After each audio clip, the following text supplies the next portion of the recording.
Welcome to my CSGO video here on my channel, which was quite some time ago. We're talking years. You're watching gameplay when it comes to my first competitive match in years. I would say 5 to 6 years.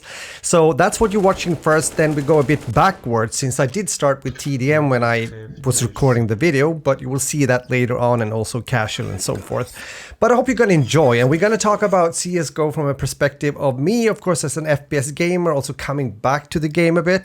And I would love to hear from you as well, what kind of experiences you have with this game. Are you still playing it? Did you stop playing it, and why did you do that, and so on. I'm gonna try to see how the game is doing now in 2023, also from a general perspective, meaning also checking out how many people that are playing and so forth, even though we know, and I think an infant knows by now, that this game is still flying and flying high. When I started to play CSGO back in the days, that's what I call it now since so many years ago, I was fortunate to have, you might say, kind of a mentor or a friend, at least here on YouTube. Thank you, Benji, for helping me initially to, not do so many beginner's mistakes, although I did some here also when I was playing again after a long time, which helped me out, gave me some tips and so forth, and I will share a few of them with you as well in a moment. But with that said, I always refer to this game when I'm talking about good shooters, or maybe the best shooter of them all. Of course, it's not everyone's cup of tea, but I must say, if you learn to play well in Counter-Strike or Counter-Strike Global Offensive, meaning learning how to aim well, handle that recoil, then most likely you will do quite well or even good in other games, other shooters as well.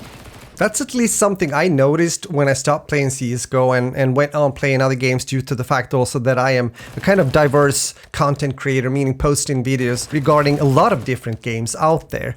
So playing like casual shooters such as Call of Duty, Battlefield, or whatever you might find, a free-to-play shooter, the experience that I've got here from Counter-Strike really helped me out also in these games. So how does it feel then coming back like this after all these years? Well, it feels about the same, that I have to say, even though the game has changed quite some through the years, I would say to the better. And as we all know, there's a CS2 around the corner, and I also wanted to get into the competitive gameplay, at least do a few matches, or one at least, to get a rank.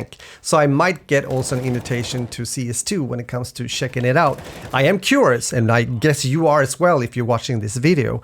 One thing that I got reminded about is the big differences between playing casual in this game and competitive. And I'm mainly referring to the fact that in casual here, you're playing 10v10 and competitive is 5v5.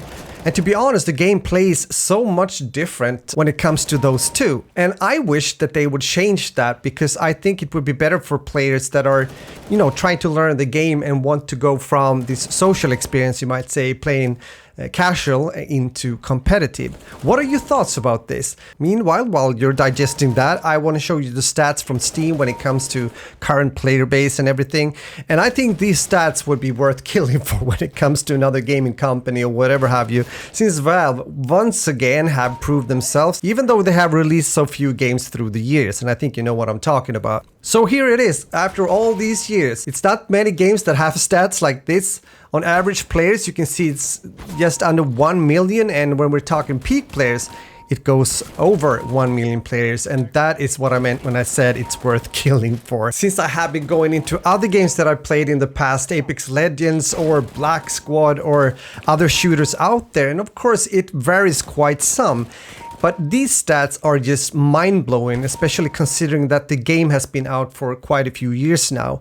And it's also going to be exciting if we have already seen the top of the iceberg, you might say, when it comes to the success of Counter-Strike Global Offensive, or if the somewhat new game CS2 will add even more to it. What do you think about that? We will see even a bigger success and higher player count and numbers when it comes to this upcoming title. Before we move on, I promised that I would give a tip or two. Take it for what it is. It's especially if you start to play. This is something I did when I started to play. As mentioned, I had some help, some tips from a friend here on YouTube, and it's simply the fact that don't go for the harder guns immediately, and I'm referring to like AK-47 and the M4. I'm not saying that you shouldn't use them, but what I did is exactly what you see here. I played with MP7, I played with the Galil, the FAMAS, as you see, that are considered to be somewhat worse guns in a way.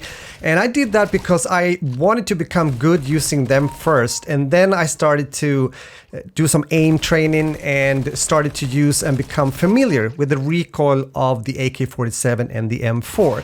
And I'm also saying it since I do see now also when coming back to the game that there are players that might do better in the game if they actually try something like that, because they can't really handle the AK or the M4. This is just one way or one philosophy of doing it, but it has helped me, even though I'm not a star player in any sense. It's so long time ago also since I played the game, so but I thought I would share it with you. And of course, if you have tips also or how you managed to become better, please share them in the comments.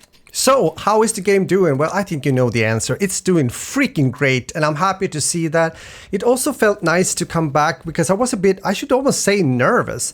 Not so much like getting into my first competitive match or anything like that, but more, what would I think about the game now, or after all these years and after all the other games I played after I stopped playing Counter-Strike.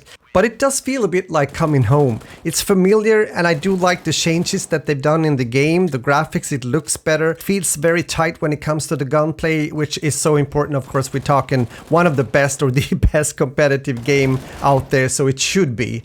But it's not a game for everyone. Not everyone has the patience or stamina to put in the time needed if you will get into competitive and start to rank up and also keep your form. Because it's like if you become good at a sport, you have to train. You have to train in order to become better, but also to keep the level that you have achieved. That also means that I am not sure where I'm standing right now. Will I continue to play? Will I push more even in competitive? I have no idea. I'm just gonna take it from here. I'm gonna enjoy the moment and have fun with the game, and I hope you might be able to do so as well. CSGO in 2023 is still a killer when it comes to being a top performing FPS game. Valorant and other games aside, sorry, this is still the king or the queen, if you will. With that said, thanks for watching and let me know your thoughts in the comments. And at the end here of the video, I'll give you a chance to listen in what can happen after a round when people are talking with each other in the chat later. Кто-то слева, лох, блядь, откуда он знает, что я тут именно стою? Ты кинул, блядь, дымовуху, блядь. И чё? А может я в дыму сижу, ебать нас.